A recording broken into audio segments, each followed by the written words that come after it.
Hello and welcome to my special roundup following the results of the general election. I sit here on Friday morning. Not all of the results are in, but certainly it is clear that the much predicted landslide victory for Labour has happened. They needed 326 seats to form a majority government. As I sit here now, they have over 400, so they are well done. Keir Starmer came out at 5 o'clock this morning and posted his victory speech. So a change in government for the first time in 14 years, swinging from Conservative, a bit of a coalition, and then to Labour.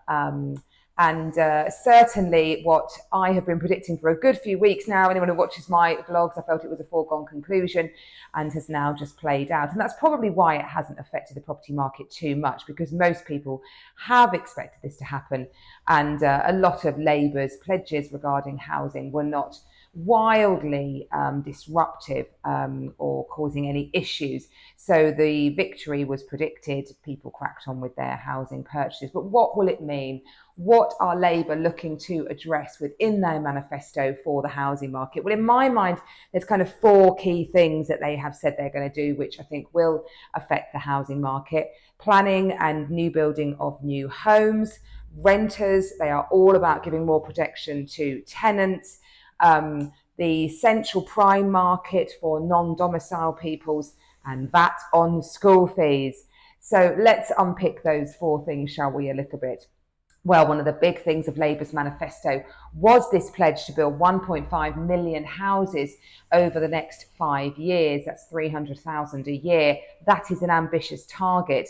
It'll be really interesting. I think everyone will be watching them in these first 100 days to see if they will deliver on that. It's a big promise, but with big projects and big promises, there come delays, unfortunately, and whether they'll start to encounter those.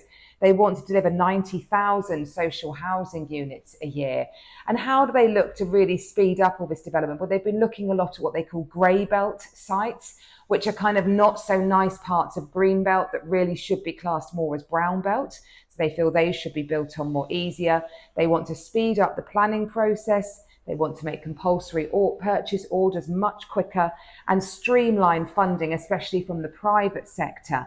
So they're hoping that in all of those rejigging of planning, availability of land and the funding, that it will all start to boom. And of course, that's a good thing. If more houses are built, that's the economy growing. So we should feel that back into the economy. So it will just now be all eyes on whether they do press on and look to deliver those big promises, which are absolutely needed because of housing shortage. So what about tenants and renters? Well, of course, they are passionate to give renters more protection. They feel that it's a market that's been neglected for quite a while, and it was mooted. This Section 21 abolition was being talked about for quite some time. It was predicted to come, but when the general election was suddenly called, the Renters Reform Act was passed through. It was the last piece of legislation that was passed before the government disbanded for the general election campaign. And it ignored, or didn't ignore, but it couldn't address the Section 21 abolition. What is a Section 21? It basically means that as a landlord, you can serve notice on your tenant for what's called a no-fault eviction. So basically, they've not done anything wrong. They've not trashed the place, got arrears with their mortgages, anything like that. Sorry, with their rental payments. But it just means that you can get them out and get your property back. And Labour want to get rid of that. And they have said that on day one, they will start introducing that. They also have been talking about making rental properties more energy efficient for tenants. They're not paying such high rentals. So a few things they're looking to do to basically improve the rights of tenants. They've just got to be so careful. George Osborne, back in, when did he do this? I think it was about 2014.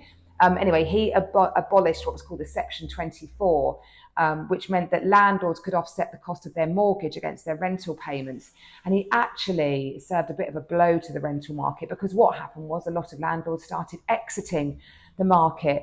And that, combined with increasing legislation, increasing focus on making landlords' life a bit difficult, has meant that the private rental sector is 120,000 properties short in the capital alone for demand. So you have to be really careful. If there are too many punitive measures brought in, landlords will exit. certainly before that Section 21 abolition comes into play. And so there becomes less supply of rental stock, and so rents go up. As demand stays the same or becomes greater, less supply. It's the classic, isn't it? So just real caution around that is all I would say. Be so careful with what you're looking to do. We need to incentivise and work with landlords to keep them in the private rental sector. That for me is the measure of what needs to happen. Non-domiciles in the central prime market. So for a good while now, you've been able to ignore their worldwide income. They've been able to keep their non-domiciled status, which basically means they're not saying I am British. They're saying I am whatever other nationality I am, but I reside in the UK. So they've been able to do that, not be taxed on the income of their worldwide assets. Well, Labour have said they're going to look at that and focus on that. And so that central prime market did hold its breath a bit, waiting to see. So let's see what happens to the central prime market in London. London, interestingly, does really well under Labour governments. It does. The economy tends to boom in the capital under a Labour government, probably because of more investment in certain things that increases revenue in the economy. So be interesting to see what happens to that central prime market. And finally, VAT on school fees. You might think, what's that got to do with the property market?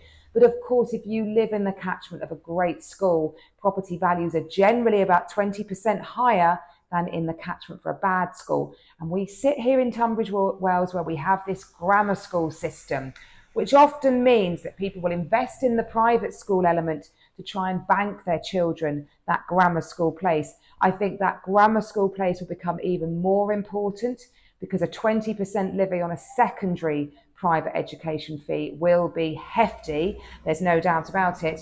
But equally as well, for the primary element, many parents are at private schools through a number of real sacrifices, actually. It makes me a bit cross that there's this perception that private school is full of very, very rich parents who can easily afford this 20%. I have many friends who, and myself included, who are in the private school element. And it's a sacrifice. We don't have as nice holidays as some of our other friends. We don't go out as much.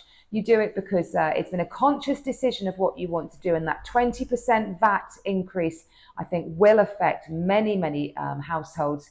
And those really strong school catchments will see a growth in their property values, and those catchments will shrink. So whereas before you might have thought you lived in a school catchment, you might find as the years go on, you're pushed outside. So you'll see a drop in your property value against what you possibly paid for it when you were banking on it. So that will be an interesting one. So it's all changed. Let's see what happens. As ever, I will keep you updated, and I hope that was of use. Enjoy your weekend. Bye-bye.